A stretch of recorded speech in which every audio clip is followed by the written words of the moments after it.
आई भैया इस सावन के महीना में एक जने अपने पत्नी से कहता ना, का कहता ना, साड़ी गेरुआ के रंग में रंगाला, आजल सुल्तानगंज से उठाला, कि साड़ी गेरुआ के रंग में रंगाला,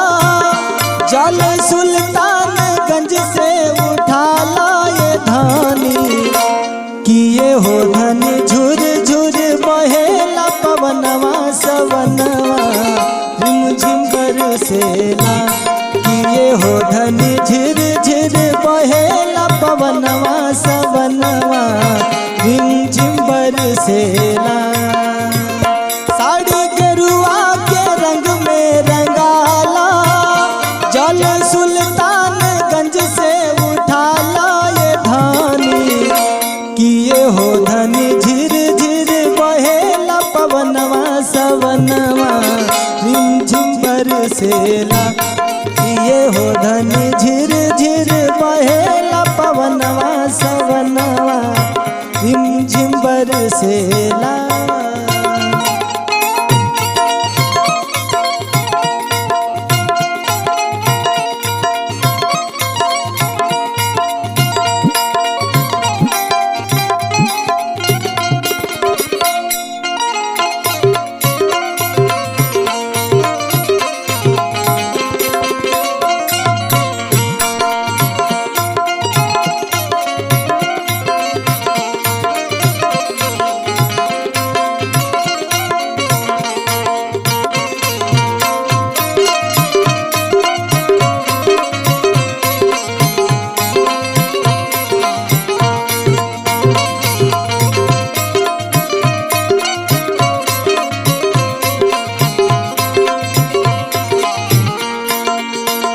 भोला भक्ति के शक्ति अमर बाटे हो, धाम पावन सुना देव घर बाटे हो,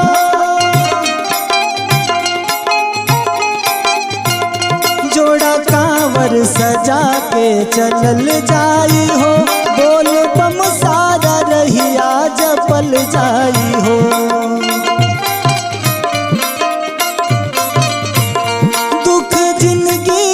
सगरी ओराला, जे भी बाबा दुवरिया पे जाला,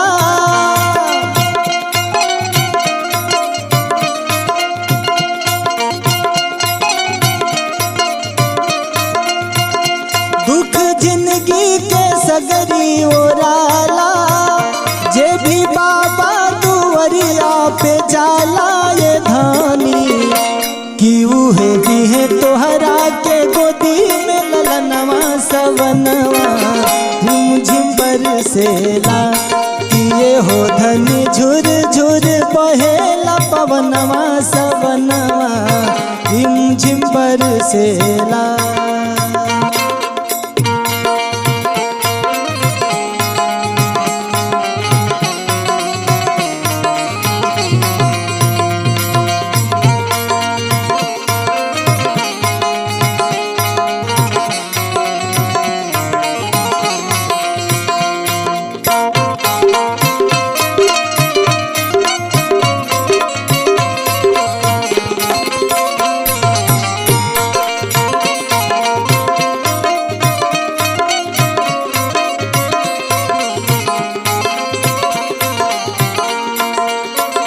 जे भी दिल से लगा लेला उनसे लगन, जाला पैदल जे मस्ती में होके मगन,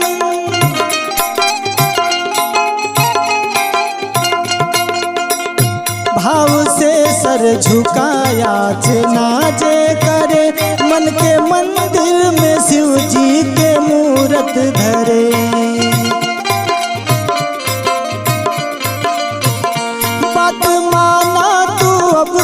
बेचाला चला बाबा के दर्शन काला ये धानी, कि ये हो धनी उहे दिहे गोदी में ललनवा सवनवा रिमझिम बरसेला, कि किए हो धनी झिर झिर बहेला पवनवा सवनवा झिम झिम बरसेला। साड़ी गेरुआ के रंग में रंगाला जल सुल्तानगंज से उठाला ये धानी किए हो धनी झिर झिर बहेला पवनवा सवनवा झिम झिम बरसेला।